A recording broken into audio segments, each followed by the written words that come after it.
ఈరోజు దేశవ్యాప్తంగా బీజేపీ ప్రభుత్వం అవలంబిస్తున్నటువంటి కార్మిక ప్రజా వ్యతిరేక విధానాలు నశించాలని దేశవ్యాప్త సమ్మెలో భాగంగా కరీంనగర్ జిల్లాలో ప్రభుత్వ general hospital workers and employees union ఆధ్వర్యంలో కరీంనగర్ ప్రభుత్వ హాస్పిటల్ మంచిర్యాల చౌరస్తా నుంచి కోర్టు వరకు ర్యాలీ నిర్వహించడం జరిగింది. అనంతరం ప్రభుత్వ హాస్పిటల్ దగ్గర ధర్నా కూడా నిర్వహించడం జరిగింది.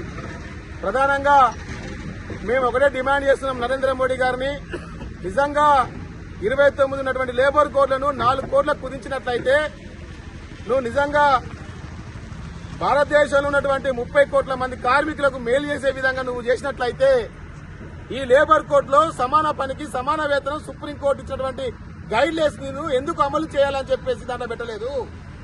అంతేకాదు కనీస వేతనం 26,000 రూపాయలు ఇవ్వాలని చెప్పేసి ఆ గైడ్ లైన్స్ లో ఎందుకు పెట్టలేకపోయారు అంటే ఇది పూర్తిగా ఈ లేబర్ కోడ్ను కుదించడం అనేది కార్పొరేట్ శక్తులకు ప్రైవేట్ శక్తులకు లాభం చేకూర్చుకోవడం తప్ప మరొకటి కాదు.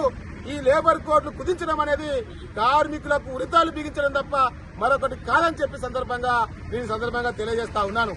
అంతేకాదు తెలంగాణ రాష్ట్రంలో ప్రభుత్వ హాస్పిటల్లో పనిచేస్తున్నటువంటి కార్మికులను ఏజెన్సీల ద్వారా భర్తీ చేస్తా ఉన్నారు.